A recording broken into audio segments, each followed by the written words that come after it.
You are now listening to Generation Rising. Crises there will continue to be. In meeting them, whether foreign or domestic, great or small, there is a recurring temptation to feel that some spectacular and costly action could become the miraculous solution to all current difficulties. You've made the worst concession already. You've already said you're a slave. So, well, absolutely. After that, mere obedience to orders is a small affair. I readily admit that I'm a slave. I'm a slave of the Lord Jesus Christ. And out of your chains. Yeah. Well, it's absolutely fine for you, but you must leave me out of it. I don't want to be told that I have to obey these laws too, or that my children have to be taught this in school, or that laws have to be written to gratify the bizarre beliefs of a cult like yours. Well, but that's the thing I would need you to understand. You're quite happy to believe this, but why can't you keep it to yourself? Why can't you keep your atheism to yourself? Because the religious won't allow me to. Because every time I open the paper, there's another instance of theocratic encroachment on free society, which I won't put up with which I will not put. Well, that's clear.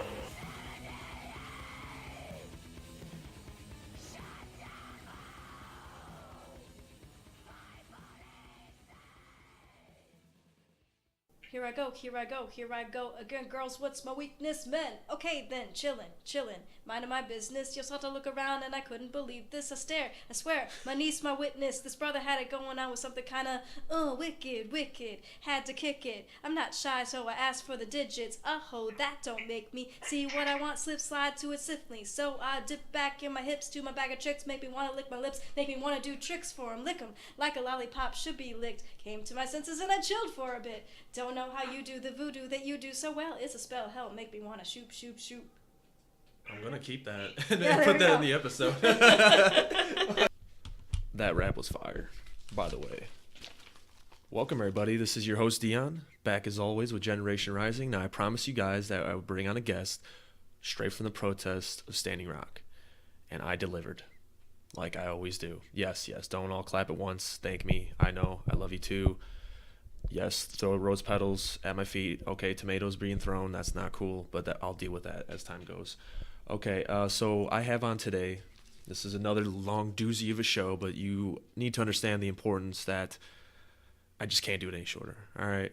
I just can't. Like, this is very important. This is super important. People are going to look back on this and later on in the future, and they're going to want to gain some perspective on what happened during these times. And we got a great guest. I mean, literally probably the best guest to have in order to bring perspective into this. I have Dr. Eve Bottando on the show today. She's a professor from Indiana University Northwest, and she's a professor of communication studies. And me and her, we sat down and we talked about Standing Rock. We also talked about what she did, how she, what she teaches, and what she thinks about the world with social media and the future of the landscape of our political and American society as she sees it. So yeah, it's a great show. I had a freaking fantastic time. She was an amazing guest. It was a really, really fun show. I hope you guys enjoy it. Please share this far and wide. Let's get this out to as much people as possible. And give me your thoughts on what you thought about it, whether good or bad, whether agree or disagree. I want to hear all of your thoughts.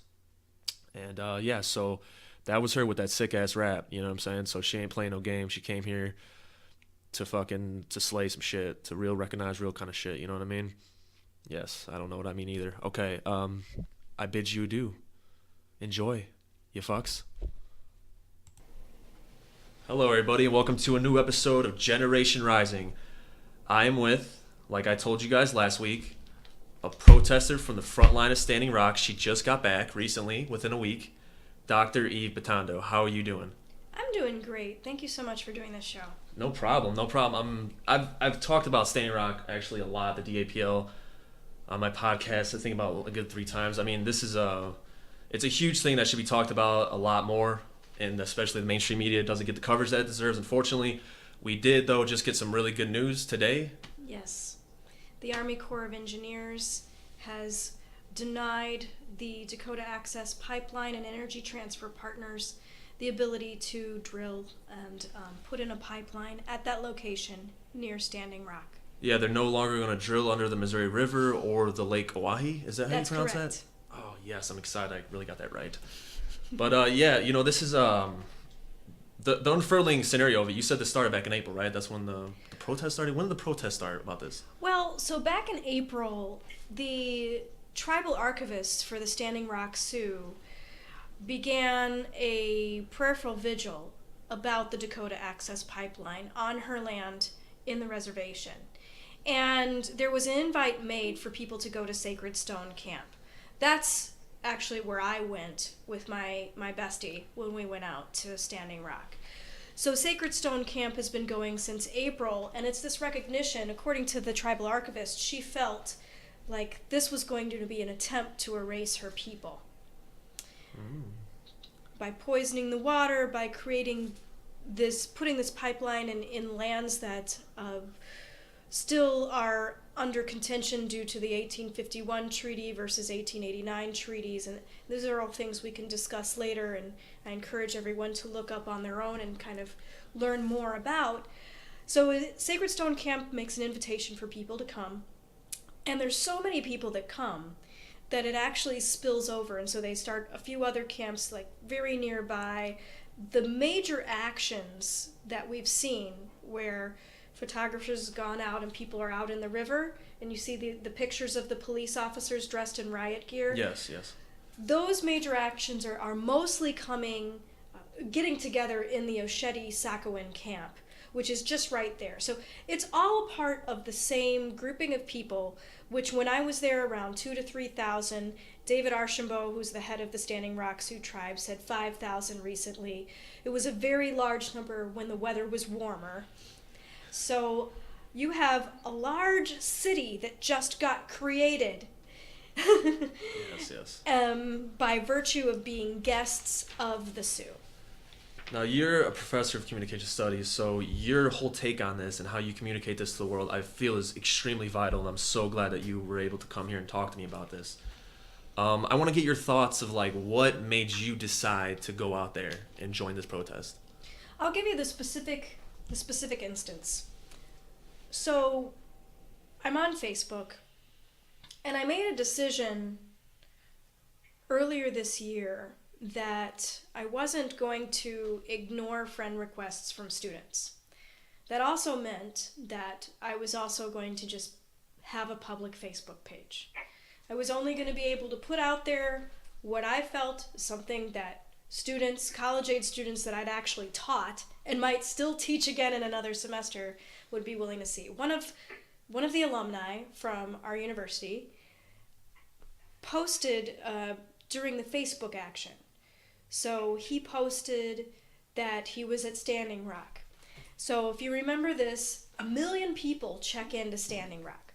And they do it because they believe it's a part of a surveillance initiative. So surveillance is when people come together to try to combat surveillance. Because the story that was being told was that the police officers or the policing agents out there in Standing Rock were checking Facebook to try to see where people were. Now, from my particular point of view, and I did check in to Standing Rock at this moment, from my particular point of view, I don't see many police officers who have advanced knowledge and skill of how to do social media searches. Even though it is possible, because a lot of people's pages are public and they don't realize it. Yes. It wasn't the idea that police officers were checking in on people to see where they were using social media. Didn't quite resonate with me as something that was actually happening. But what I felt was important was that by people checking in, they created an awareness among their network. Oh, absolutely.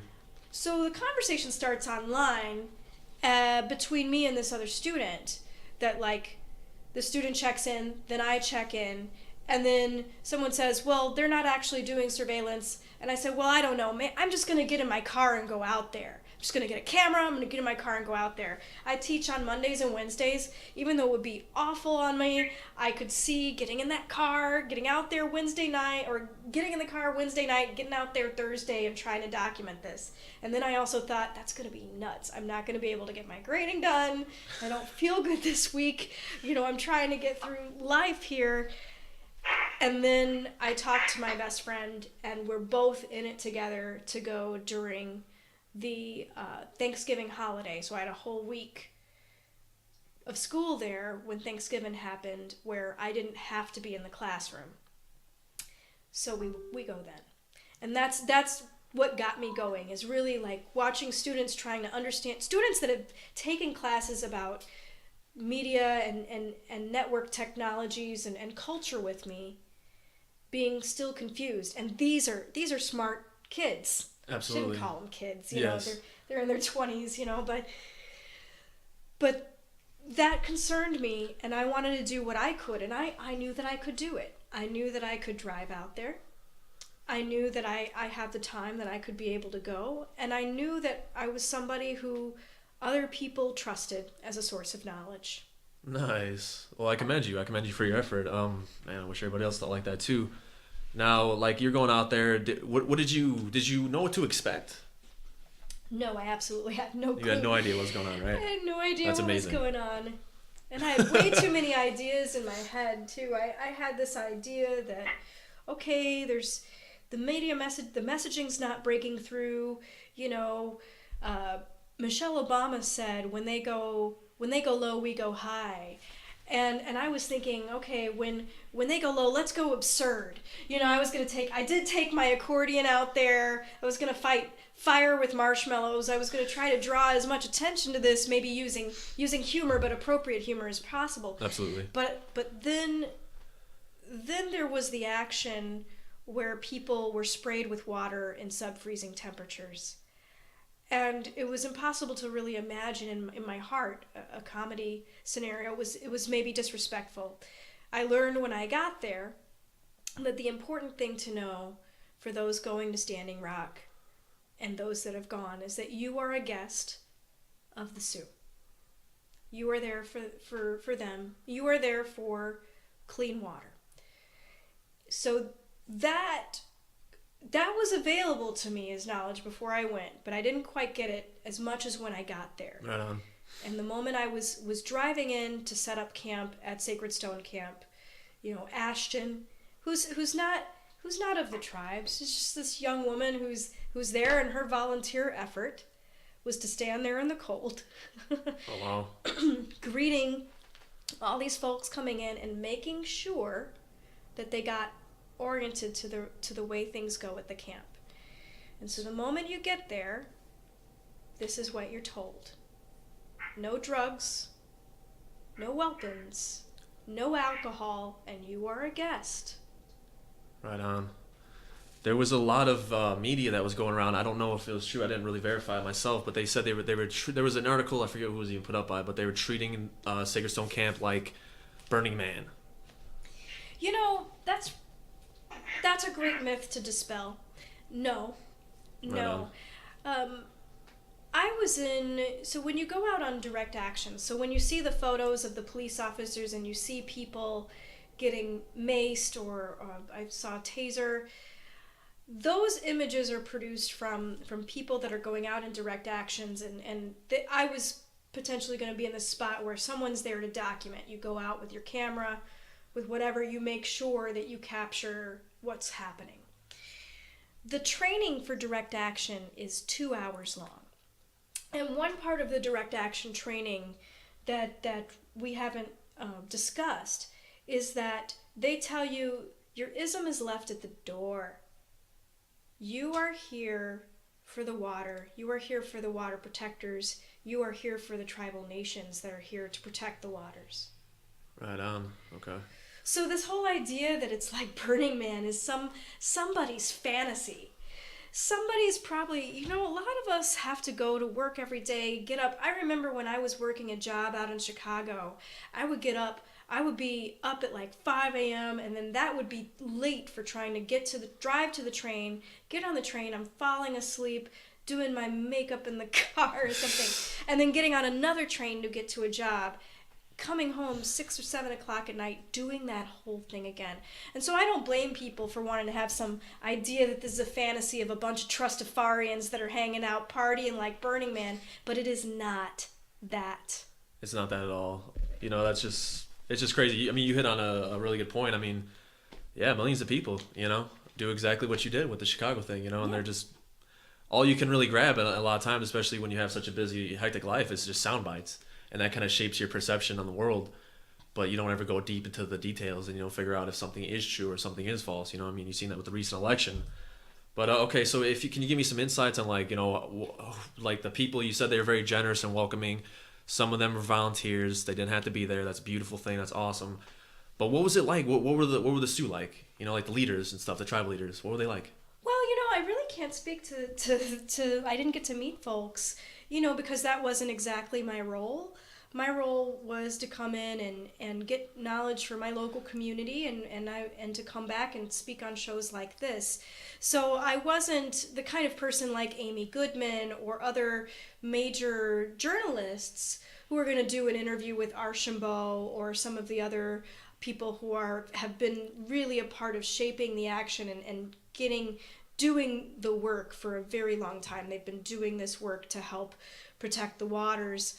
So I came in and I had donations from Northwest Indiana, so I can say that I met Marty. So Marty was from one of the tribes, and she was handling the kitchen at Sacred Stone Camp when I got there. And I came with my friend, and we had donations of water, some food, and sage. One of my friends is part Choctaw, and she made sure that I left with some Northwest Indiana sage. Nice. And so what I can say is, so from that exchange, it was absolutely wonderful. Because I came there, I gave the sage, and it was really greatly appreciated. And that's just such a great exchange between someone as far away who's like part Choctaw, maybe somewhere down the line. Yeah. Who before I left made sure I left with this bundle of sage. And then I go out there and someone's at the camp and it makes them smile. And they're helping to make sure a lot of different people are fed and that things keep running very well with all sorts of folks coming from all over. Now, there are a lot of people coming from different tribes, and I admit that I'm not very well acclimated to the cold. So me and my bestie, you know, we're like women on a road trip, right? A road trip to Standing Rock. You know, so often I would go ahead and I would go to Prairie Nights Casino, which was 20 minutes away from Sacred Stone Camp. Okay. And I would run into people there and make friends. I've actually made a couple of Facebook friends from that. One woman was there with her family, her 2 children and her husband. Her husband's white and she's Inuit. Okay. And they're from Alaska. Right on. And they brought their children to Standing Rock for Thanksgiving. Well, that's beautiful. Let me add another funny tale there. Is I was just, chatting it up with them, saying hello, trying to meet people at the buffet. And Jane Fonda was sitting kitty corner to No me. way. No way, man. What? Yeah, Jane. She's got a deal. She still deals with a past. People that are about 15 years older than me still deal with her. How she got photographed during Vietnam War. But I thought it was absolutely amazing. She's got a successful Netflix show out there. She's got a fan base, and like what you're doing now. You have people that listen to your show, and now they get to hear from me. Yes. They don't know me, but they know you. Yes. And they know you're going to vet whoever's going to come in here and speak with you. Absolutely. Same thing with Lee, right? Yes. Your partner here. So Jane Fonda has all these folks that have, watched her workout videos. But that also, know about her work at bringing women into film, at her, her participation and involvement in this show that's on Netflix. It's a comedy with Lily Tomlin, but it discusses women's issues as they age. So we keep going out to our networks of people that know who we are. Yes. They're a part of our hive, Yeah, yeah. And then we're able to get the story to people in a different way. Right on. And so that's why I'm really proud to be here. And how I ended up here is kind of interesting as well. Yeah, exactly. Because how we hooked up. Yeah. There's my student, right? My student posts, oh my gosh, there's surveillance. And then, no, there's stories that it's not surveillance. And then I say, who cares? I'm just going to go out there.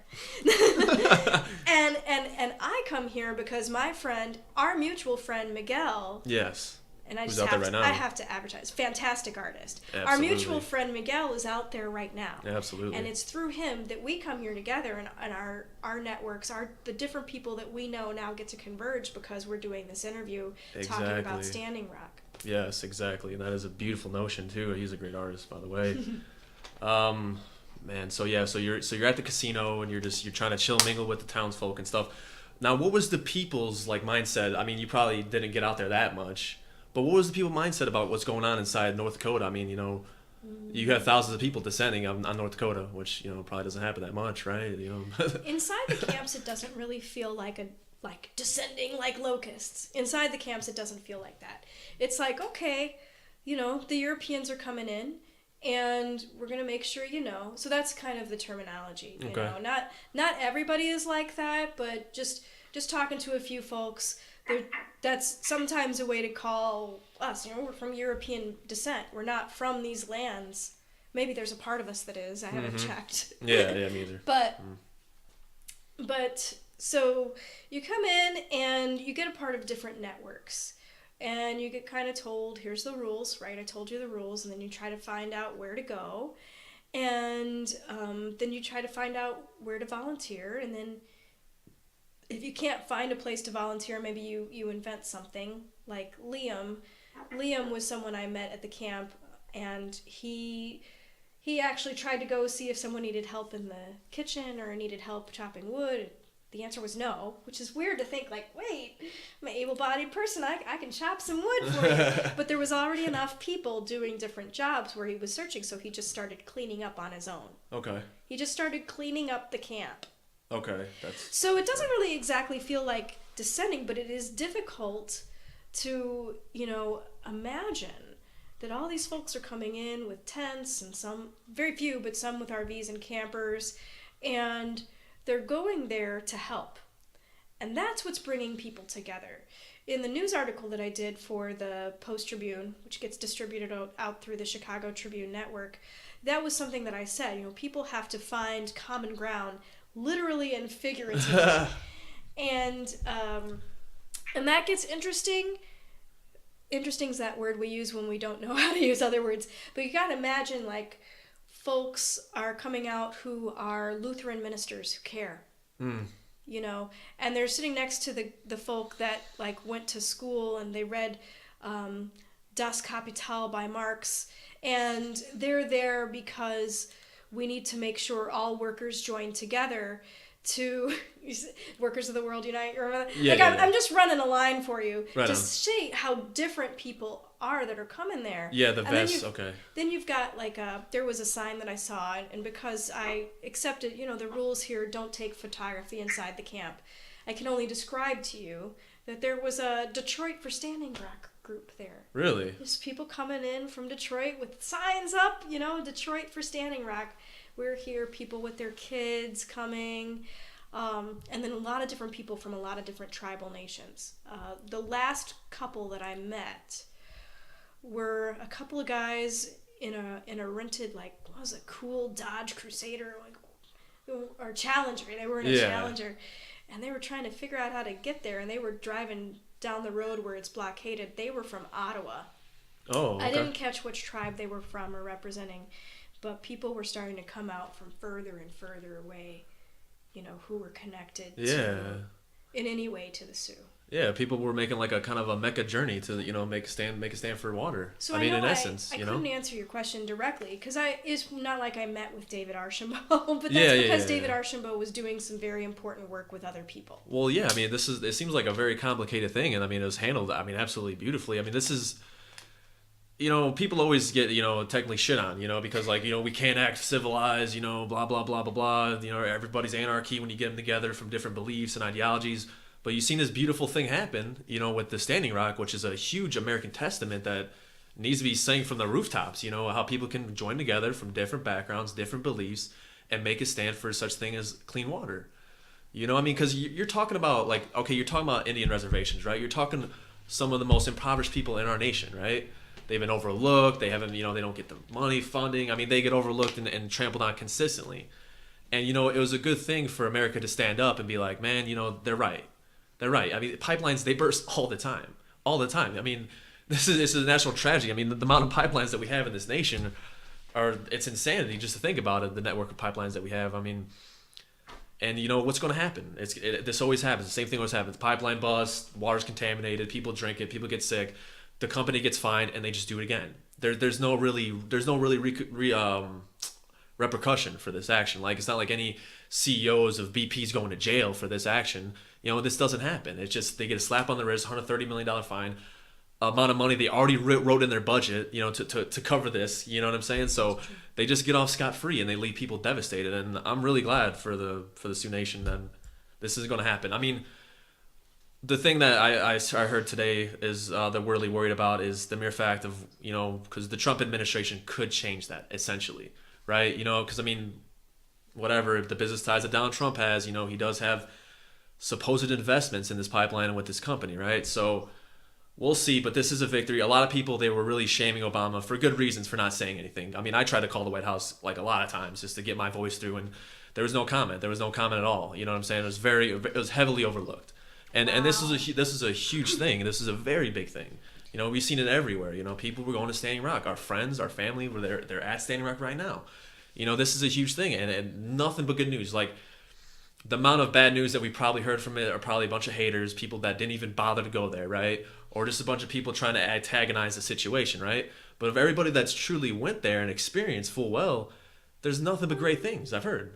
Nothing but great things. I don't even think I've heard one bad thing, one bad issue. Like, you know, those dirty, like, the Young Turks, they were doing a study too. They went out to like Walmart right around one of the rural areas, and the guy dressed up, instead of being the Young Turks and asking people questions, it was called the American Family Network. And they were just asking questions, and the way that the people were responding to them were way different than how they would have responded to the Young Turks, a very liberal media outlet, you know? So you had this one woman was like, well, maybe if the tribe would keep their land cleaner or something, like, we would acknowledge their existence. And it's like, Jesus. Jesus Christ, you know, can we just like stop? But it's a good thing. It's a good thing, a testament, you know, to us as a nation that we were able to do this. I'm really glad you called the White House. I spent a lot of time speaking with people locally, and we found out that Indiana police were going to Standing Rock. Yeah, from Griffiths, Highland, Munster, and that's my tax dollars, you know, and you should feel very... Well, actually, it comes through really strange funding. But don't mean you're wrong or that you shouldn't feel ensconced, and you shouldn't say, like, some money that I've contributed is going, you know, who cares if it's from the local tax dollars or from another pot. Right on, This is still very strange. Now, every governor is a little commander-in-chief. Right on, of the National Guard. Yes. Okay, and this is a part of another article I'm writing with a friend about how this moment right now is a national civics lesson happening, because people don't realize, I don't realize or need to realize on a daily basis that my governor is a little commander-in-chief. Right on, yeah. And there are rules governing where the National Guard can be sent and how. Now, so when something's going down in New Orleans, you know, there's a hurricane, we're probably pretty happy that our governor says, let's send some Indiana National Guard out there to help people. Or there was a disaster with Hurricane Katrina on that, but that's another show. So for right now, let's just say natural and man-made disasters are an area where National Guard can be sent. Now there's Homeland Security funding. Now, there's Homeland Security funding so that if you are a sheriff in North Dakota and all these people, you know, thousands of people, are coming to, as you say, protest the pipeline, as you, the sheriff, says, the Standing Rock Sioux and the tribes people say, well, we're the water protectors. We're not protesting anything. We're just protecting it. Right on. You know, but so the sheriff frames it as like, there's thousands of people. I need extra help. So you call in. So you can make a request through, and I don't actually know how this works yet. Let me be very honest. I am trying to figure this out. That's good. But you can make a request for help.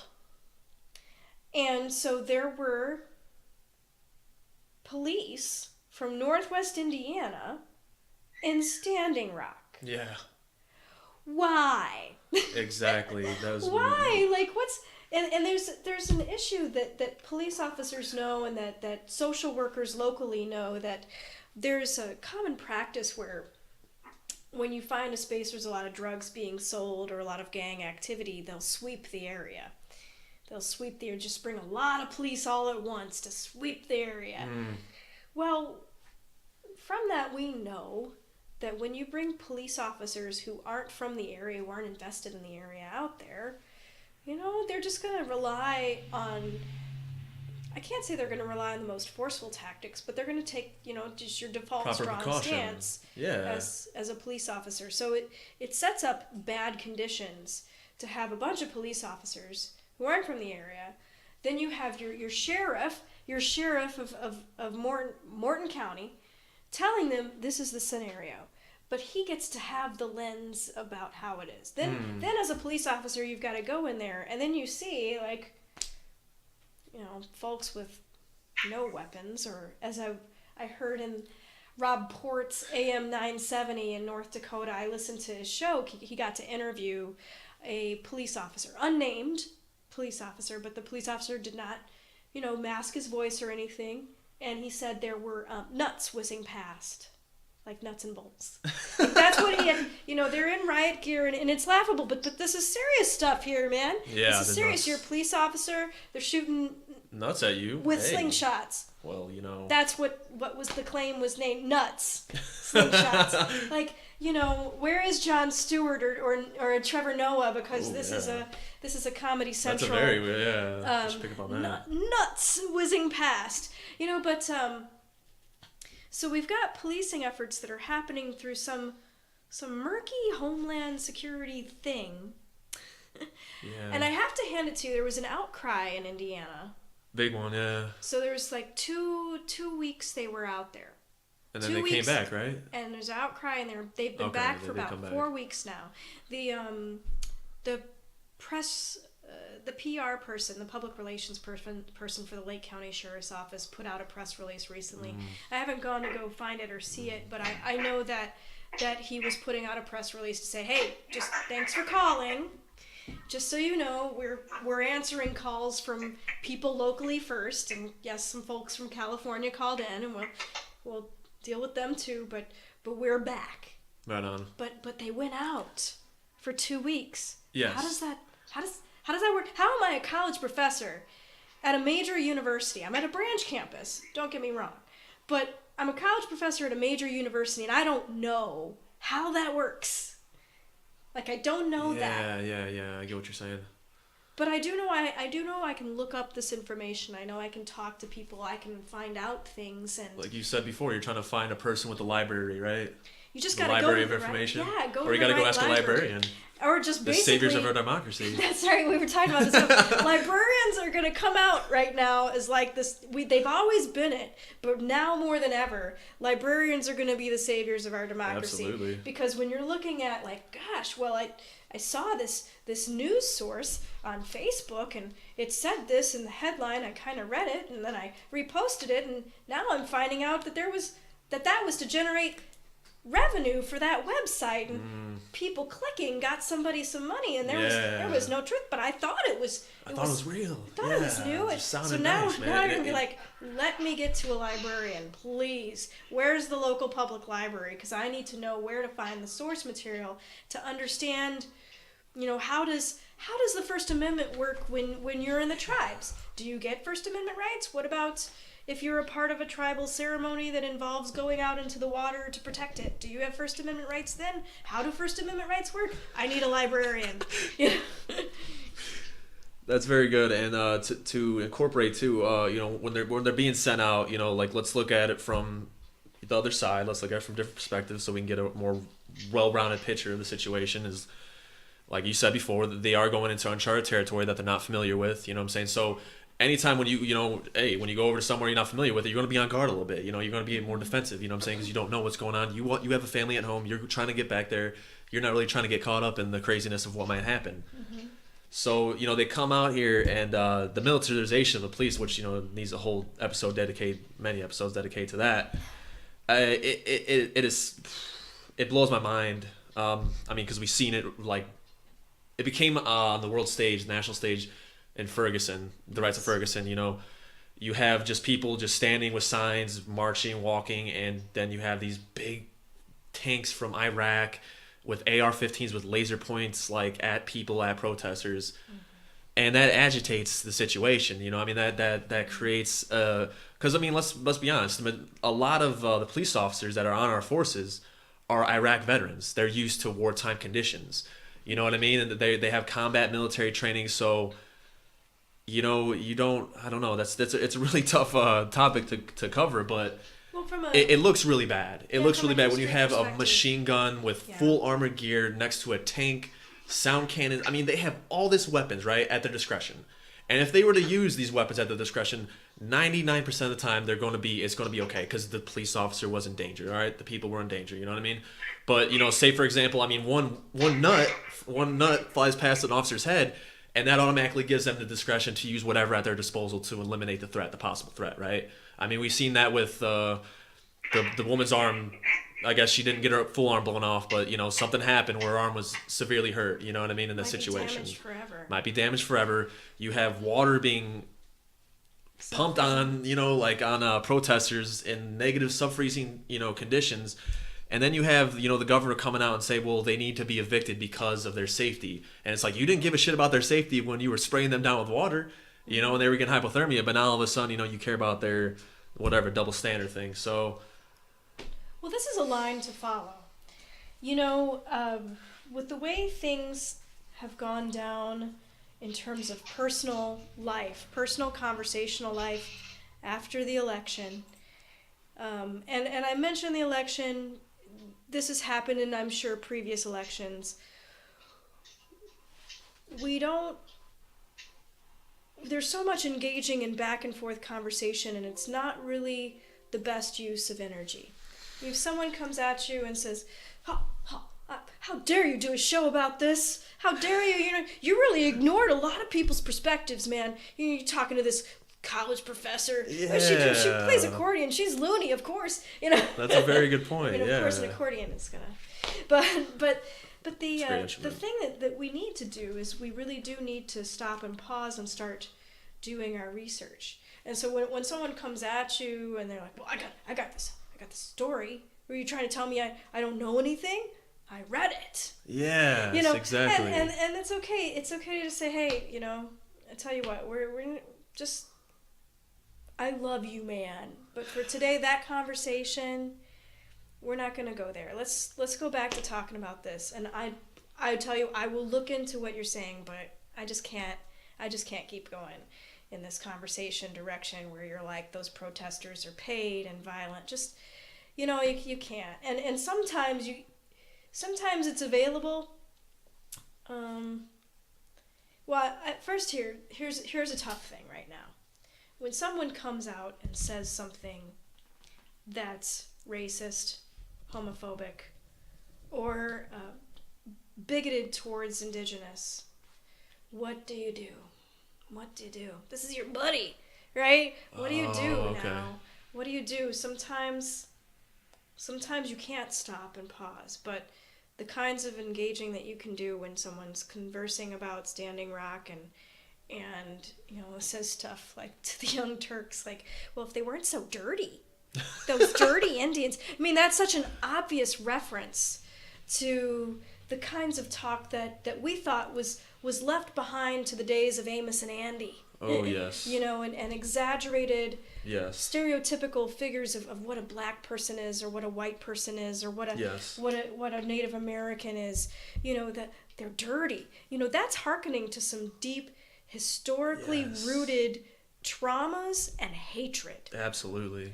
What do you do in that moment? That speech is completely, One thing that the Young Turks did for us is they didn't go after that person in the moment, but they let us see it. They exposed it. They let us see it and try to make up our own perception and ideals. By characterizing themselves as the American Family Network. And that gives us something to work with. That does. So I don't know in terms of everyday life what to do. Sometimes, I'll give you an example. So I spoke to someone and they were like, well, are there these paid protesters there? And one way I could respond, and it would be understandable to do so, is like, who are you? And I thought you were my buddy and you would know better than this. Like, Yeah. But instead, my response was to understand that they're living a life in a particular media sphere, working a lot, coming in, watching certain channels, and they bothered to actually ask me. Right on. So that's great. That is a good thing, yeah. Right? And I said, well, to be honest, and then I went through the same line as I took. No matter what's going on, no matter what ism you're coming in, you're there. You're there for clean water, you're there for the water protectors, you're there for the tribes. You're there for those things. And so whether this myth exists, I didn't say to that person, this myth, because I said whether there were paid protesters or not, right? It wasn't going to work because the elders are in control of that scenario.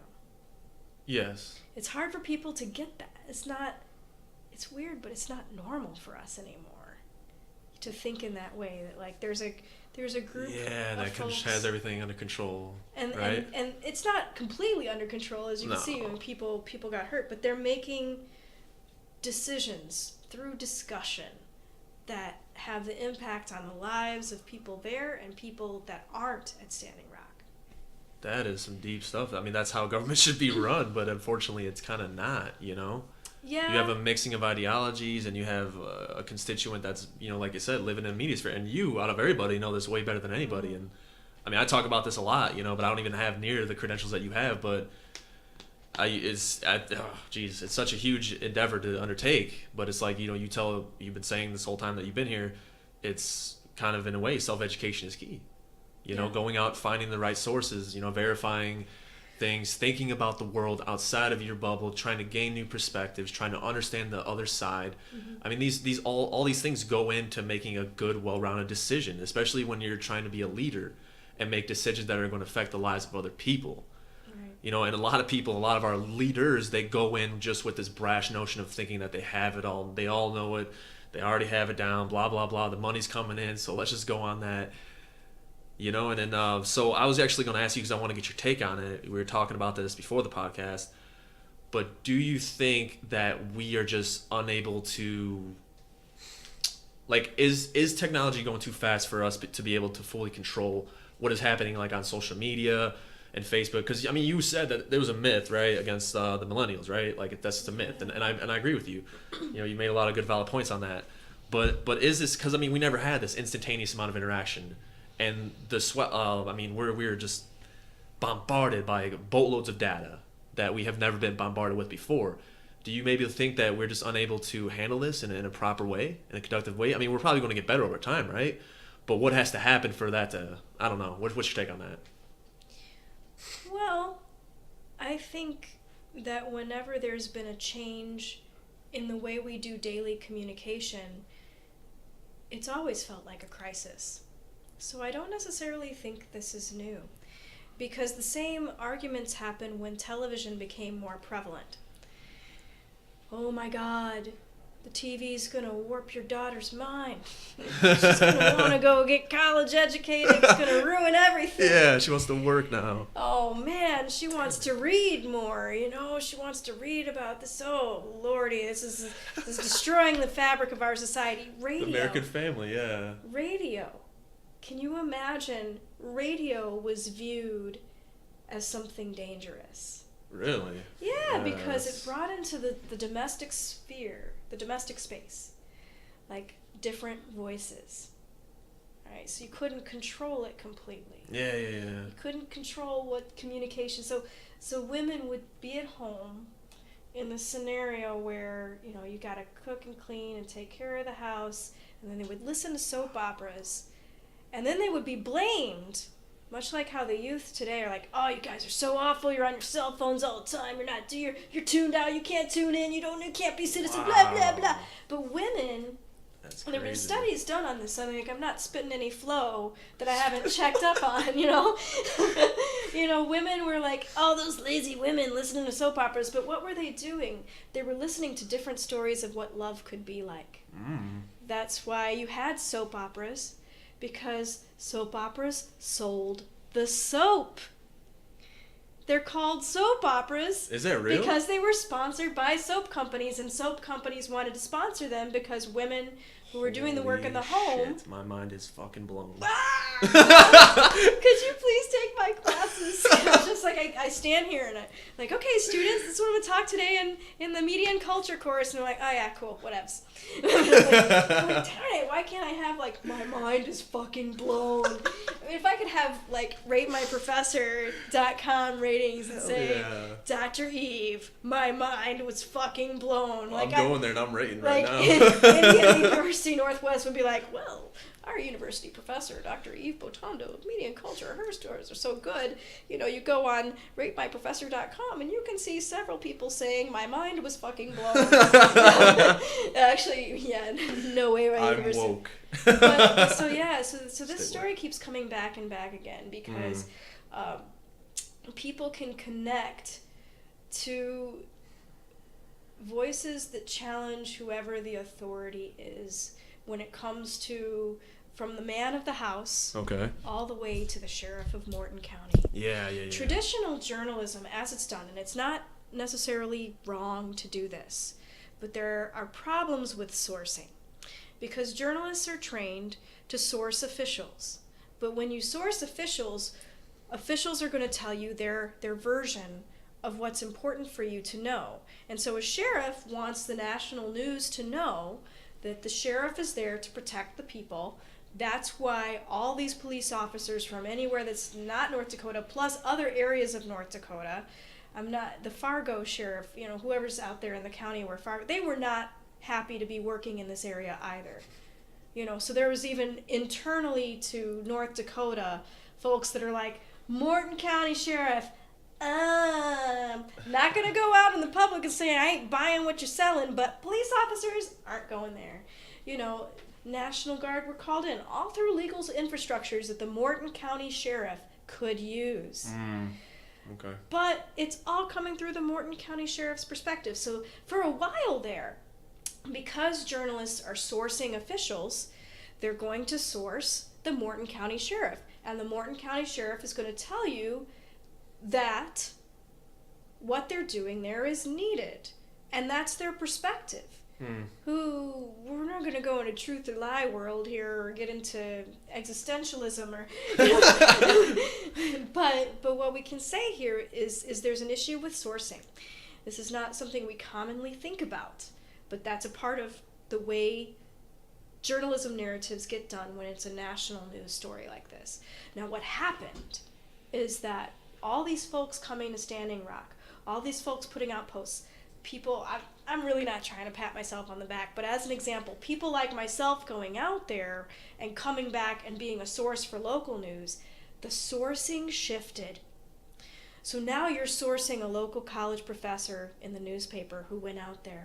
You're sourcing the family that went out there. It completely changes the media narrative. If we continued to only have the Morton County Sheriff be the source, that's the story that would get told.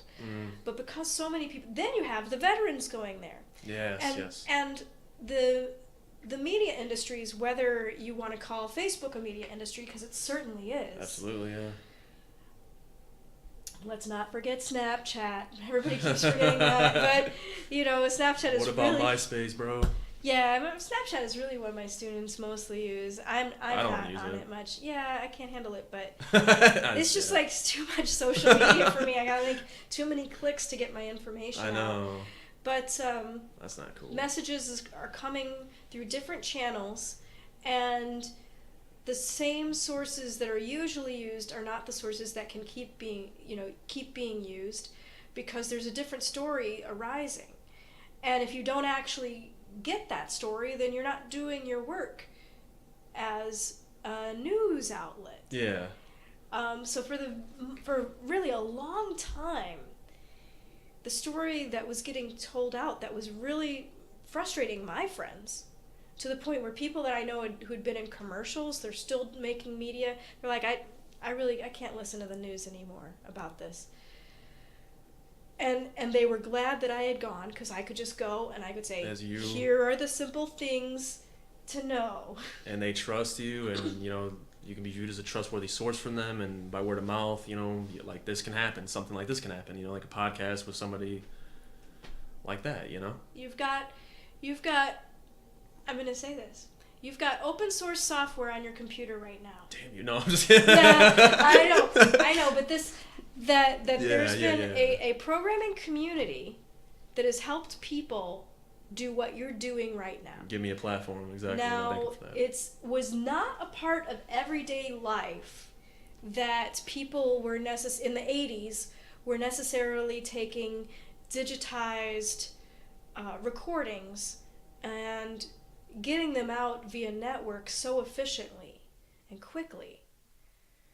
Now, it was possible. We did have local networks of VHS tape, local networks of cassette tape. So the mixtape was tape, right? when we talk about mixtapes right now, we're like, who are you listening? Who's out there that people are listening to rap wise? Yo Gotti dropped a mixtape. Lil Uzi Vert. Yeah, right. Yeah. He dropped a mixtape. Like, okay, he didn't drop a cassette tape. No, he dropped an audio file. I'll have an audio file, an right? MP3, man. But it's using the same metaphor because these networks established themselves with the ability to have personal recording in the home, and then there were distribution channels. They're not the same kind of distribution channels that exist when you have a World Wide Web, when you have real simple syndication, which is what RSS stands for, which is what brings your podcast into somebody's feed. Right on. And they subscribe to that because they hear your voice, they've listened to you, they've probably I don't know about this guy. They might have checked up on you a couple of times, but consistently you bring them content that they're right on with. Yes, Thank you guys, by the way. Yeah, I know. This is like a little love letter to your peeps. Right on. Absolutely. So, we've covered a lot so far, but I love hearing your take on certain things. What's your take on life right now? My take on life? Where's the direction of this country going? How do you feel about it? I think we're already involved in a national civics lesson. We're facing we think we're facing a president who is tweeting out information, so tweet to put out over Twitter in a small number of characters, things that really go against laws that have existed for a very long time. However, I am under a really big fear right now that these tweets from the president-elect are happening as they standardly do in the entertainment industries. So remember that the president-elect, whether you voted for the president-elect or you didn't vote for that president-elect, no matter where, because that's where, when you got America so far, you can say didn't vote, voted for the president-elect, didn't vote for the president-elect. So of those three groups, all of which could be, people that follow this podcast. Absolutely, yeah. One thing that I'm not sure that they know is that this is a president that's been highly successful in the entertainment industry. Yes. Well, you say, oh no, that's common knowledge, but understand what that means. There are a lot of reality television people out there. There are a lot of people that are interesting to watch, and they're all competing for your eyeballs. And so in order to compete for your eyeballs, you've got to be more interesting than the other person. And what happened, I'm taking us back to reality TV for a reason here. What happened is Trump becomes a daily or at least a weekly national figure for people because of his success as a reality TV star in The Apprentice. Now, people say it's because of his businesses, but in terms of coming into everyday life, being a character people relate to, with what we call in communication a parasocial relationship. Parasocial relationships are those relationships where, I don't know Tina Turner, but I feel I have a relationship with her. I know so much about her, I follow what she does, I'm a fan, right? So Donald Trump becomes a part of that industry, and it's a competitive one, and he's the most noisy person, right? People tune into Empire every week Why? Because they want to know what Cookie's doing next. What is Cookie gonna do? Because her character, the writing for that show, which Shonda Rhimes, no, is that Shonda Rhimes? Anyways, my apologies. What's happening with the writing in that show is that it's producing something that brings people back to it. And during The Apprentice, that's what, what's online when you tweet at this handle, the real Donald Trump is able to do is sort of keep drawing back attention. Yes. Keep drawing back attention. And that's the primary directive, to get some sci-fi lingo there. What's the primary directive here? And it's to keep drawing tension back. It doesn't necessarily mean that you can actually build a wall. If you talk to people who are inside of the Department of Defense, there's already a wall. It's a metaphorical wall, right? It's a metaphorical wall. So you keep talking about something you can't do, but it doesn't matter because you're still feeding that loop that was so fine-tunedly honed during reality television. And so when I think about the state of the nation right now, I have the side of me that's hopeful because people are pissed off. They're pissed off about the same old shit as usual. Mm-hmm.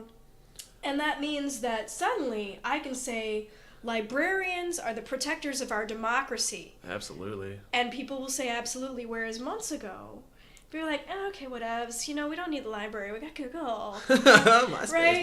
man. That's cool and all, but I can go look it up myself. Now I say it, and people are like, yes. Right? So the conversation has shifted. Yeah, you've heard this from more than one person? Yeah, talking about library and the importance of literacy.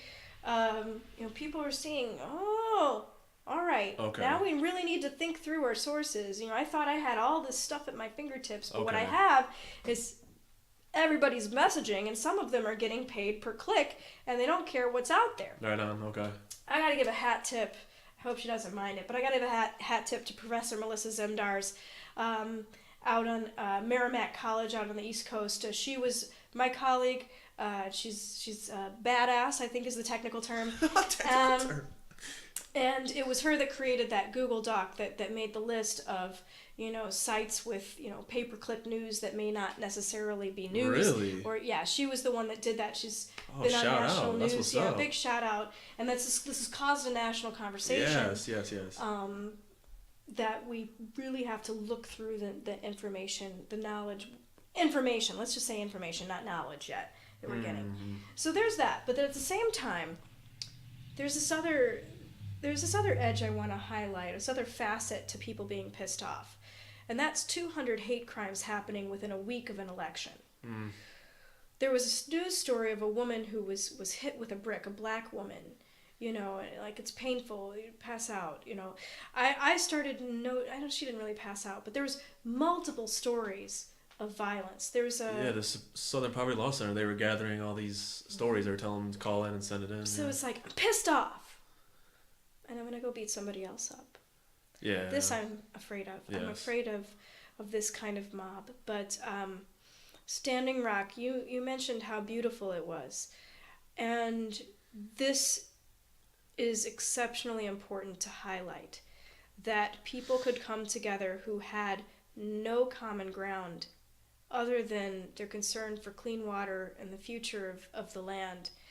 They might not actually care about it. You know what I mean? They could have showed up there, not actually cared about the tribes at all, exactly, or wanted to know anything about any 1851 treaty line versus an 1889 treaty. Yeah. They might not care, but they found common ground.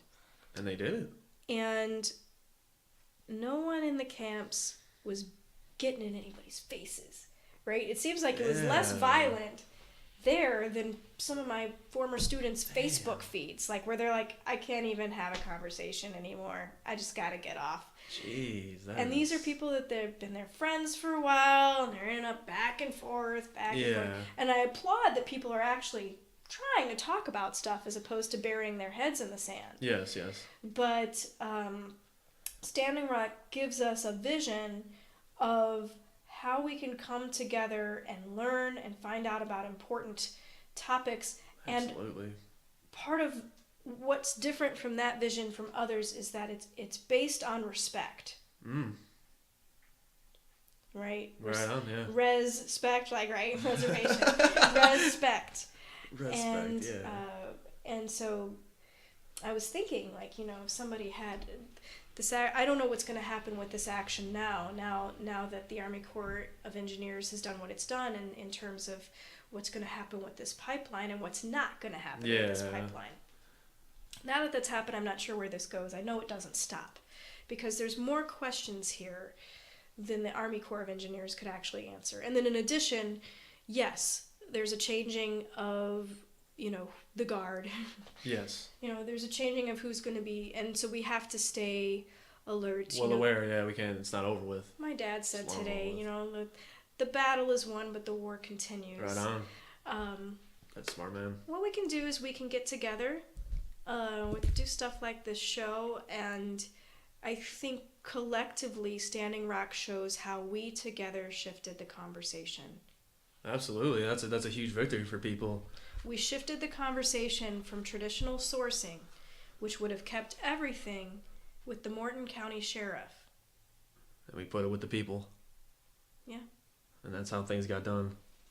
I mean, you know, we're in a huge battle. My whole last episode was dedicated to showing the power of the oil industry. You know, I mean, how many $10 million a minute in subsidies that the oil industry gets. You know, I mean, just every day, constantly. So I mean, in a way, like I said, like I was telling Maggie before, I mean, this demonstrates, you know, Goliath versus David, if you want to bring it into a story. You know what I mean? Something so. I mean, I remember, you know, listening to like live feeds from the camp and stuff. I mean, you know, everybody was, you know, feeling pretty positive about it, you know, because seeing the amount of support and all that stuff. But I mean, a lot of them, they were just like, for all we know, they could still be working on the pipeline right now. You know, I think they were. You know, and I think they definitely were. You know, because I mean, it's just like, you know, yeah, we're doing this now, but at the end of the day, it's not like we can go into that pipeline, halt that construction. We might be able to do it for a day, but you know, at the end of the day, you know, they're just probably just going to keep moving on with it. You know, so I think that was a depressing notion, and just to know that's finally kind of stopped, I think eases a lot of people's minds for the time being. We'll see where it goes from here on out, but. Yeah, and I mean, and to highlight, you know, what we were talking about too, you know, with the whole fear thing is, what you had, we had an underbelly of the society that we thought was diminishing. We thought we were progressing towards, you know, this ideal that, you know, racism didn't exist anymore and people were still really close-knit and together and all that. And now what you have is you had a lot of these closet racists who felt afraid to get out there in public and do crazy hate crimes or speak their mind a certain way. And now they feel empowered. Like, I don't know if you probably don't follow, but I got to give a shout out to Cognitive Dissonance for bringing up this conversation. Was like, you know, you would be in a room, you know, and maybe be like, you know, just like say, for instance, because they're both white, you know, so we might have 5 white guys in a room all alone, everybody walked out. You know, you might have one guy that might say something really racist and kind of, everybody just kind of, you know, kind of ignores the question or maybe address it, maybe doesn't. But like, what is it going to do now? You know, that's what the question was now. Is it like, is that going to catch fire? And now is instead of being like, 4 non-racist white guys versus 1 racist white guy, is that going to be shifted somehow? Is that going to be like now 3 racist versus 2? You know, so the conversation, it's like, how brazen do these guys get? I mean, you've seen with the Atlantic article where they covered the neo-Nazi salutes in a Washington D.C. government building, and you've had these people who all in all, you know, that they represent some sort of elite, because you know you have to understand, you know, in essence that money does represent some sort of power. I mean, these people, they're rich people. You know, and they're being very brazen of the racism. I mean, you know, this is, you know, you have, you know, shots and salutes and calling Jewish people golems and stuff like that. And I mean, you have some scary shit. I mean, millions of Americans I am here died. To eat your baby. As a representative, as a representative Jew, I also want to take all your money and eat your babies. And you know, you had Lee who pointed that out to me. I was like, golems. I mean, I thought that was a Lord of the Rings reference. You know, I'm like, oh man, you know, why golems? You know, so are we all golems and everything? But he's like, no, that's actually a racial slur versus Jewish people. I'm like, oh, that just makes it even worse. Not only was it bad, but it was even worse than that. So. Well, first thing to know is the meetings like that don't come out of nowhere. I haven't been unraveling the thread thoroughly enough to say any more than this, that you have to have some sort of infrastructure to support folks who believe in white power and who may not explicitly believe in white power, but might have that be a part of their daily life. Yeah. Or maybe their insecurities as a person in this world. You know, sometimes it can come down to something like that. I don't want to go Freud but just to lay it out there. So what this does is this puts the witness of any kind of action or hate speech like this in a position where they know, and we have evidence here, they know if they do not speak out, then this is going to move forward to something more violent. It can. Yes. It's like a seed that's growing in the ground. Sometimes, the permafrost is melting in regions closer to the North Pole. And what's happening is that there's bacteria that have existed for a very long time, and they're now going to... Now, don't get all crazy like, oh my God, the zombie bacteria is coming. I'm not saying that, but what I'm saying is that there's life that's coming up that was dormant before. And so things like white supremacist language has been there, but maybe it lied dormant. It didn't have an appropriate way to express itself, but it found ways to adapt. So what happens is this racist language, and there are social supports for it. It finds itself in saying things like, "Well, those Indians are dirty. If they just clean up over there in the reservations, don't you know? If they just clean up over there, but and so this is language that their parents said, and it stays there. It stays there, and then it comes up through these other means, and now you have to take responsibility. I've been watching and trying to do some writing and analysis of when people are on their cell phones and they get images of racially motivated police aggression. And so I want to do a comparative study from different kinds of media use. So I wanted to do one from national television. So I wanted to look at Selma, which was racially motivated police aggression that was nationally televised through professional news codes, right? But it was still nationally televised. And that was an awful sheriff right there, Sheriff Clark in Selma. So, and to compare that to Rodney King, where now you have the VHS tape and you have amateur production, but it still has to mainly get distributed through national news professional codes. So they're not the one behind the camera. So the national broadcast agency isn't the one behind the camera. It's someone who has is recording on VHS, but it gets distributed to us through that channels. And then now you have people like in the McKinney pool party example, where there's a young woman and this cop who gets fired, so this cop is pressing his knee into a young woman's back. And this is not like I can't breathe or people bleeding out. This is the pool party incident where someone's hurt. May a woman has to deal with that for the rest of her life. There are therapy bills, man. But what captures me about this is that there are police officers that know this is wrong. There are people that come out in the national news later, other police that say, this is absolutely an abuse of power, but there are police officers standing there in that moment doing nothing. Yeah, that's deep. It's like gang mentality, right? And then as a citizen, if you go up against the police officer, you're engaging in an act that's going to get you in jail. But this police officer is doing something wrong. And other police officers later, when it comes to the McKinney pool party incident, say that cop was completely out of line. But no one stops him. No one stops him. And you look, there was an action done by a journalist and the University of Chicago Law School that worked to release the data about Chicago police officers and the amount of suits that go against them for violating protocol. When I say violating protocol, I mean putting on people trumped up felony charges because they arrested someone who didn't need to be arrested, took them in, and when they get them there, they got to invent some reason for them to be there. Well, I've read incidents where there's 4 police involved in a chase in Inglewood. Well, Inglewood, if people don't know about it, Inglewood is one of the high crime areas in the Chicago, area. We hope for the best for Inglewood, and we work towards the best for Inglewood. Absolutely, okay? yeah.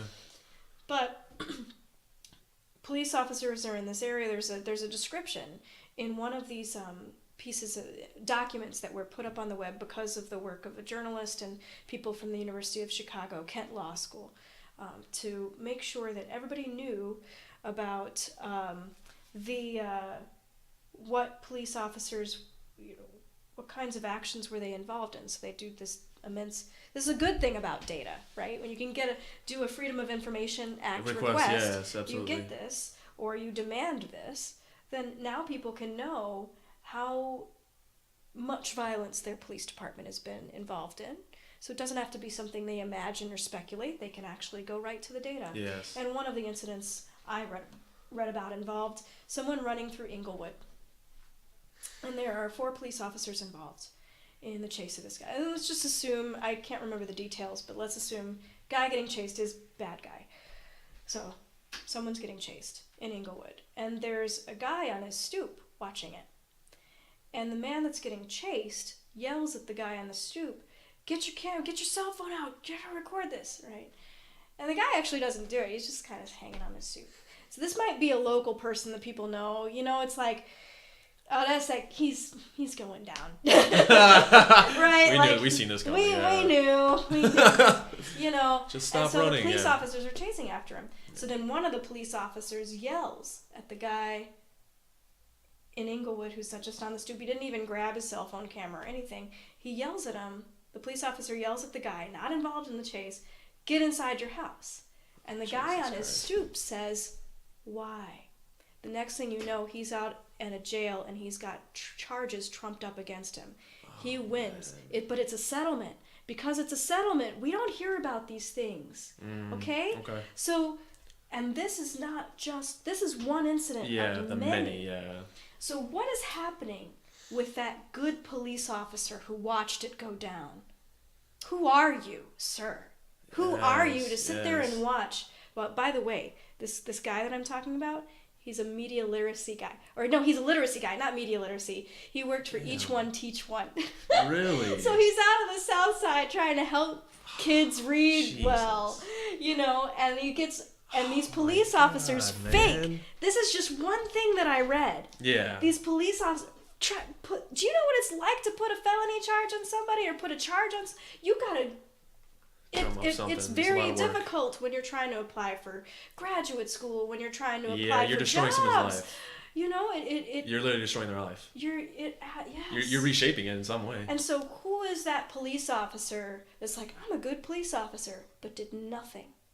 Because there were 4 people there. Maybe it was just one bad apple, right? Yeah. But there's 3 other police officers, and no one said no. So you said you're in the middle of doing this study right now, or is this a study that's already been conducted? Or well, you know what? It's an analysis. So okay. It's like, hey, Dr. Eve, get your grading done and get your writing done. It's another one of those things. It's on my list. I come home. So basically, I go to the university and I do a bunch of teaching and grading and administrative work, and then I come home and then I try to make progress on things like a paper, which I did present at a national conference. It got good feedback, and now I'm working with another person who's an expert on the rhetoric of race. Right on. And how the language of racism keeps coming back, how it reforms itself. That's awesome. And he's highly published, and so I've given him the paper, and we're going to be meeting this week, I hope, maybe. Nice. And if we don't meet this week, we'll meet the next. Right on. To help keep me on track. But yeah, I find that's my job, find little things like this that help me take what I know from history and from what I read and try to apply it and give us some perspective. Yes. That's my job, is perspective. Yeah. That's a vital role. I commend you for that, your effort. Could you talk to my students about that? They're just like, that's a vital role. See, I told you. Where's my paper? I'm like, I didn't get that done last weekend because I was in Standing Rock. Well, what's your job? Do you be in Standing Rock? Well, sort of, yes, but I'm getting your paper done. It's sort of like every day I have this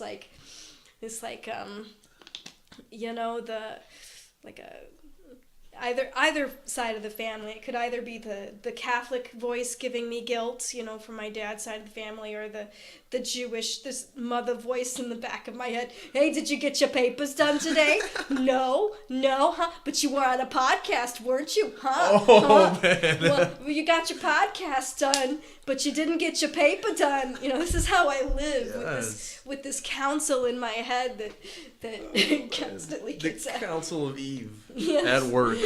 There's a chorus, like the Greek chorus, and it was a common thing in like Antigone and other plays where the Greek chorus comes in and explains it all or shames somebody. Yeah. I got this Greek chorus in my head, and it's crazy. Please don't tell the wrong people. I might have to go in, Psychiatric evaluation. Yeah, that's funny. Well, man, it was. I mean, I want you to keep me updated on that study. By the way, I find that very intriguing. That means I'm gonna have to get it done. Yeah, I Writing, know. hard stuff. This clickety clackety on the keys. Thank you. I mean, I thank you for you coming on. I thank you for what you do. I think what you do is extremely one of the most important things in our society, and to making sure we preserve it in every way possible. And I mean, you have an open invitation, and I hope you come on again. And I hope you do that. I don't want to keep you too late. I mean, obviously we've been on for quite some time, but it's been a great conversation. I've loved the conversation. Fantastic.